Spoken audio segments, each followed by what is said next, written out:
নির্বাচন কমিশনের দুইটাই এখতিয়ার, একটা হচ্ছে জাতীয় সংসদের নির্বাচন অনুষ্ঠান করা, আর একটা হচ্ছে রাষ্ট্রপতির নির্বাচন অনুষ্ঠান করা।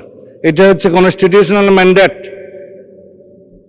যেটা নির্বাচন কমিশন পালন করতে বাধ্য। কিন্তু আরেকটা আইন হয়েছে গণভোটের জন্য, এটা আমরাও প্রস্তাব করেছিলাম, যেহেতু আইনি ভিত্তি চেয়েছেন সবাই জুলাই জাতীয় সনদের, যে জনগণ কি বলে আমরা দেখি। সেখানে জুলাই জাতীয় সনদ যেভাবে স্বাক্ষরিত হয়েছে, রাজনৈতিক সমঝোতার দলিল হিসেবে ঐতিহাসিকভাবে যেটা স্বাক্ষরিত হয়েছে, তার উপর ভিত্তি করে জুলাই জাতীয় সনদের পক্ষে এদেশের জনগণ আছে কি নাই সেই প্রশ্নে গণভোট হতে পারে, এবং সেটা একদিনে হবে না, 2 দিনে হবে, সেই বাহাস অনেকদিন হয়েছে, অতঃপর একদিনে অনুষ্ঠিত হয়েছে।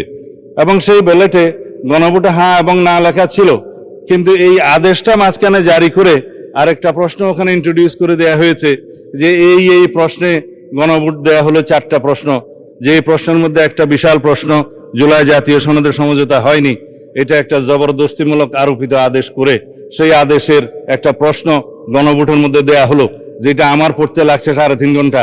জনগণ সেটা পড়ে হ্যাঁ এবং না দিয়েছে কিনা আমি জানি না, তবে 4টা ভোট, 4টা প্রশ্ন, সেই প্রশ্নের মধ্যে একটা অ্যান্সার দিতে বলা হয়েছে, আইদার হ্যাঁ অথবা না বলুন।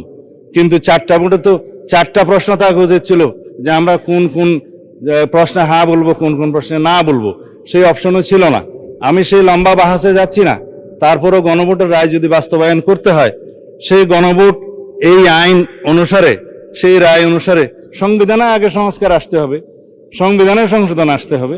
সংবিধানে যদি সেটা আমরা গ্রহণ করি, তারপরে সেই গণভোটের রায় বাস্তবায়নের জন্য, তখন সংবিধান যদি এটা কন্টেইন করে, ধারণ করার পরে, তখন যদি পরিষদের সদস্য হিসেবে শপথ নিতে হয়, সেটা তখনকার ব্যাপার হবে, সেটা আমরা let us have debate on it.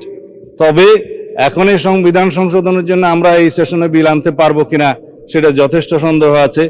এই কারণে যে 133টা অধ্যাদেশ এখানে উত্থাপিত হয়েছে প্রথম দিনে, আজকে হয়তো মাননীয় আইনমন্ত্রী সেগুলা বিশেষ কমিটি দেওয়ার জন্য প্রস্তাব করতে পারেন, তারপরে সেটা স্ক্রুটিনি হবে, রিপোর্ট পেশ হবে, সময় আছে 30 দিন।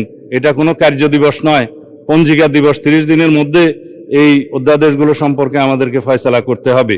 এখন সেই অধ্যাদেশগুলো ফয়সালা করতে গিয়ে 15 দিন এখন লম্বা ছুটিতে, 29 তারিখের আগে আপনি আর সেশন করতে পারছেন না আজকের পরে, তখন এগুলো করতে করতে এই সেশন চলে যাবে। তারপরের সেশনে আপনার বাজেট অধিবেশন, বাজেট অধিবেশনের সময় যদি আপনারা এলাও করেন যে সংবিধান সংশোধনের বিষয়ে এই হাউস সিদ্ধান্ত নেয়, কার্য উপদেষ্টা কমিটিতে যদি সিদ্ধান্ত হয়, তখন বাজেটের এই সেশনের মধ্যেও সংবিধান সংশোধনের জন্য কমিটি করে তারা এই জুলাই জাতীয় সনদকে সেখানে ধারণ করে সংবিধান সংশোধনের জন্য বিল উত্থাপন করতে পারে। সেই বিলটা তারপর আলোচনা হবে, পাশ হবে, সেটা তখন সেই সেশনে করা যাবে কিনা আপনারা সিদ্ধান্ত নেবেন। আমি পজিটিভলি যাচ্ছি, আমি কোনো কিছু অস্বীকার করছি না। জনরায়কে সম্মান দিতে হবে, কিন্তু সেটা সাংবিধানিকভাবে দিতে হবে, আইনগতভাবে দিতে হবে। এখানে ইমোশনের কোনো জায়গা নেই।